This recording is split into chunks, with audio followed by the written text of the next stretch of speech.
برج street London کے علاقے waste minister کی قدیم شاہراہ ہے۔ یہ سڑک 1750 میں بنی اور یہ آج تک قائم ہے۔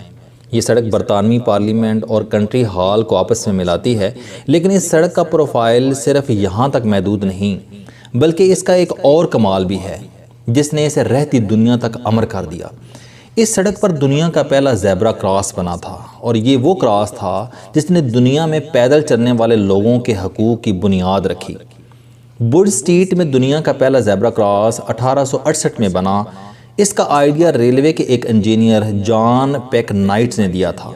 اس نے زیبرا کراس بنوایا اور لندن کی ایک کمپنی نے اس کے دونوں کناروں پر سبز اور سرخ لائٹ لگا دی۔ سرخ اور سبز رنگ کا انتخاب اس لیے کیا گیا کہ یہ دونوں رنگ دھند اور رات کے اندھیرے میں دور سے نظر آ جاتے ہیں۔ سرخ اور سبز لائٹ جلانے کے لیے گیس کی مدد لی جاتی تھی۔ گیس جلانے اور لائٹس آن اور آف کرنے کے لیے پولیس کے کانسٹیبل 2 شفٹوں میں کراس پر تعینات کر دیے گئے۔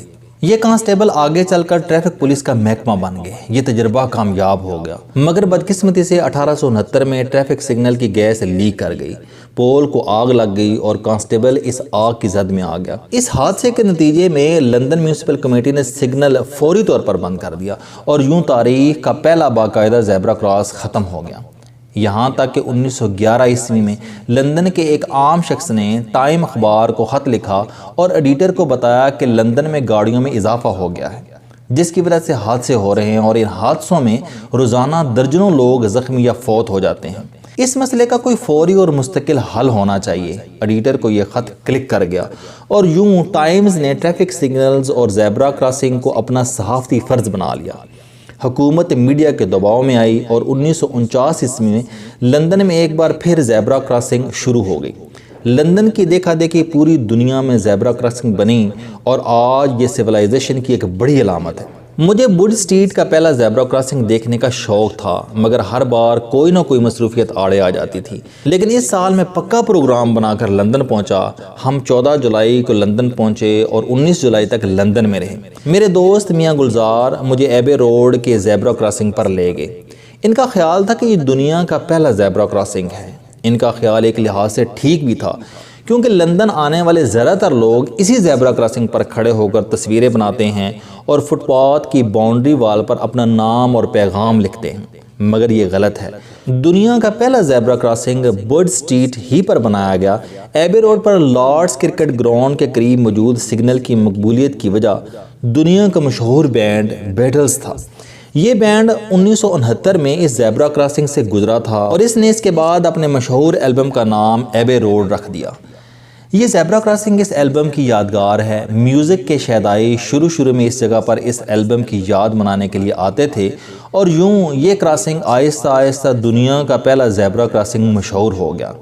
میں دونوں زیبرا کراسنگ پر گیا اور چند لمحوں کے لیے خوش ہو گیا۔ یہ یادگاریں، یہ سیلیبریشنز علامتی ہوتی ہیں۔ یہ آپ کی زندگی میں کوئی اہم کردار ادا نہیں کرتی، یہ آپ کو اچھی جاب لے کر نہیں دیتی، یہ آپ کو 2 کلو چینی نہیں دیتی، اور یہ آپ کے خاندانی تعلقات پر بھی اچھے اثرات مرتب نہیں کرتی، لیکن اس کے باوجود یہ بہت اہم ہوتی ہیں، کیونکہ یہ ایک آدھ لمحے کے لیے آپ کو خوش کر دیتی ہیں۔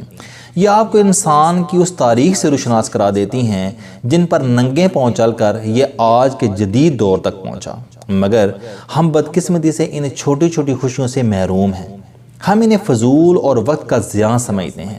ہمیں سمجھنا بھی چاہیے، کیونکہ جس ملک کے دارالحکومت اسلام آباد 200 سے زائد ٹریفک سگنل 2 برسوں سے خراب چلے آ رہے ہیں، اور ان سگنلز پر روزانہ 10-15 ایکسیڈنٹ ہو جاتے ہوں، اور ان حادثوں میں درجنوں لوگ زندگی اور اعضاء سے محروم ہو جاتے ہوں، مگر کسی شخص کے کانوں پر جوں تک نہ رینگتی ہو، اس ملک میں قدیم زیبرا کراسنگ تلاش کرنا اور ان کراسنگ پر کھڑے ہو کر تصویر کھنچوانے کے لیے لمبا سفر کرنا واقعی عجیب اور فضول کام لگے گا۔ چودھری نثار علی اس وقت پاکستان کے وزیر داخلہ ہیں۔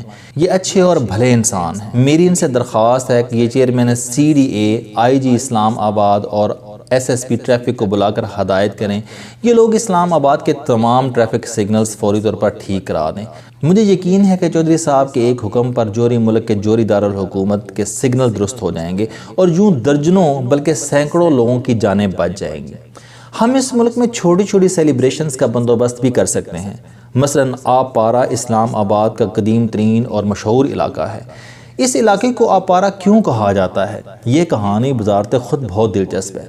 60 کی دہائی میں جب اسلام آباد کی بنیاد رکھی جا رہی تھی تو حکومت نے چھوٹے ملازمین کی رہائش کے لیے G3 اور G4 میں سرکاری کوارٹرز بنوائے۔ یہ کوارٹرز مختلف خاندانوں کو الاٹ کر دیے گئے۔ آبادکاری کے چند دن بعد ان کوارٹرز میں ایک بچی پیدا ہوئی۔ یہ بچی وفاقی دارالحکومت میں پیدا ہونے والی پہلی بچی تھی۔ اس بچی کا نام آپ پارہ تھا، چنانچہ CDA نے اس بچی کے نام پر اس علاقے کا نام آپ پارہ رکھ دیا۔ حکومت اس بچی اور اس مکان کو تلاش کر سکتی ہے اور اس گھر کو میوزیم کا درجہ دے کر اس میں اس بچی جو اس وقت بزرگ ہو چکی ہوگی کی تصویریں اور اسلام آباد کے ابتدائی دنوں کی پینٹنگز لگا کر شہر اور بیرون شہر کے لوگوں کے لیے دلچسپی کا سامان پیدا کر سکتی ہے۔ اسی طرح اسلام آباد کا نام عارف والا کے ایک ہیڈ ماسٹر عبد الرحمن نے تجویز کیا تھا۔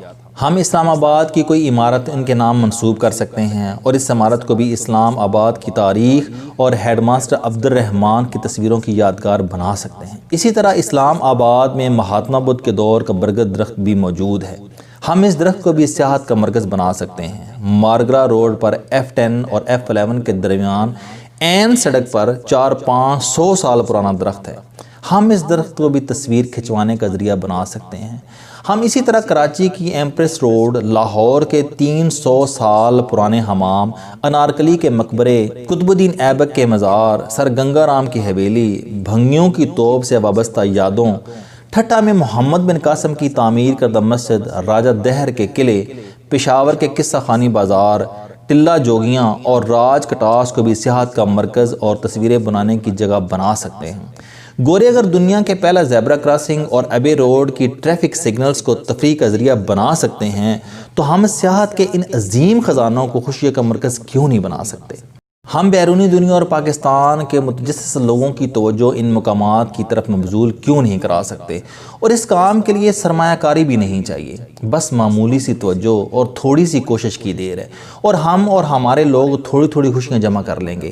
لیکن سوال یہ ہے، جو قوم کیٹو جیسے پہاڑ اور نانگا پربت جیسی چوٹیوں کو نہیں بے سکی اور جو موہنجو دڑو، ہڑپا، ٹیکسلا، کٹاس ویلی کے ذریعے دنیا کو اپنی طرف متوجہ نہیں کر سکی، وہ قوم آپ پارہ یا قصہ خانی بازار سے کیا کمال کر لے گی؟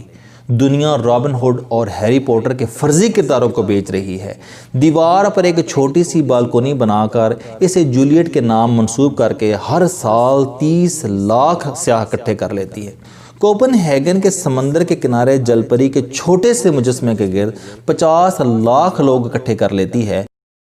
روم کے تریوی فہاروں کے گرد 1 کروڑ لوگوں کو جمع کر لیتی ہے اور ڈیلفی اور اولمپکس کے پتھروں کو سیاحت کا ویٹیکن سٹی بنا دیتی ہے، مگر ہم آج تک سسی کے بھمبور، سونی کے گجرات اور رانجھے کے مڈ کو پاکستانیوں کو توجہ کا مرکز نہیں بنا سکے۔ ہم آج تک دنیا کے قدیم ترین شہر موہنجو دڑو کو سیاحت کا ویب کارڈ نہیں بنا سکے۔ دنیا پرانی مٹی کو سونے کے بھاؤ بیچ رہی ہے، جبکہ ہم سیاحت کے سونے کو تاریخ کی گلیوں میں روند رہے ہیں اور اس کے نتیجے میں بھوکے مر رہے ہیں۔ سیاحت دنیا کی تیسری بڑی انڈسٹری ہے، مگر ہم یہ انڈسٹری جیب میں ڈال کر پریشان پھر رہے ہیں۔ ہم اسے پاکستان اور دنیا دونوں کی مارکیٹوں میں فروخت نہیں کر پا رہے، اور یہ میرے سفر کا حاصل تھا۔